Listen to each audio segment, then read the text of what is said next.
Yeah, go. You're good. Are you rolling? Yeah. Okay. So, welcome. This is my presentation on discovering leadership potential, as shown. So, to start off, I'm going to go into a story about when I was in high school. My track coach was a big believer in principles. And so every track season, we had 9 principles that we had to memorize. And these were the 9 principles of track and field.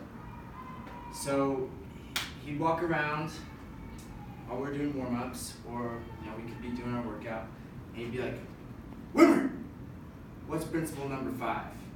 And if we didn't know it, we'd have to run more.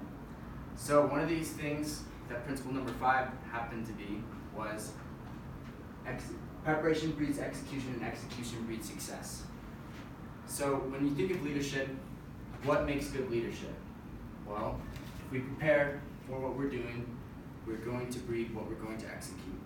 And if we execute what we prepared for, it's going to be successful if we prepared correctly. Moving on, I've been a leader in sports here at the rec center for a couple of years. And you guys have been leaders too. And so this is my ideas of how we can be better, or ideas that you guys can think about that can help you be better leaders.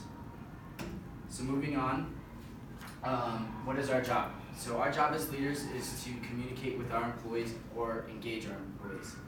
So when we engage our employees, what do we think about? We think about how we ask questions, how we can get them to do their job better. In a book that I read called Leadership for Leaders, the author, Michael Williams, said lack of engagement is primarily a leadership issue and more of an omission rather than one of commission. So what does that mean? Well, omission means that we are basically letting someone do something poorly, or we're letting them not do their job, basically. So if it's more of commission, we're forcing ourselves to do this. So how do we engage our employees so that we are making them be better? Well, one of the things he talked about in his book was the 9 principles of employee engagement. And so when we go through talking to our employees, we need to give far more selection to who we hire. And that's primarily our manager's job to do that. But also, as supervisors, day in, day out, we're the ones working with these people, and we're the ones who are learning more about our employees and how they can be better. Specific examples, every time I work with someone, I try to get to know at least 5 personal things I didn't know the shift before. I feel like this helps improve my relationship with them and how they can relate to me better, so that they can trust me more. And I've seen a good improvement in my staff so far in the morning shifts, and I think it's something that we can definitely do every shift. In our training, we define required outcomes through our training. We like to see how guards are interpreting the information in our trainings and how they're putting it into their experience. So with our skills, how are they performing them? Are they confident? Are they not confident? Do they know what their job is supposed to be?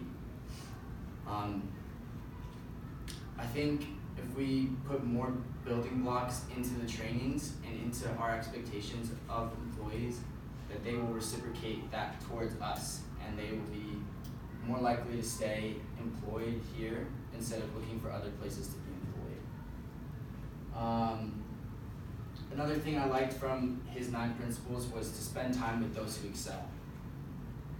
While we do need to focus on people who aren't excelling, if we help the people who are doing really well become better, it just shows that they're ready for that next step. So in case any of us ever step down from a leadership position, they're ready to step up to the plate and take control of the reins from us. So what do we get out of it?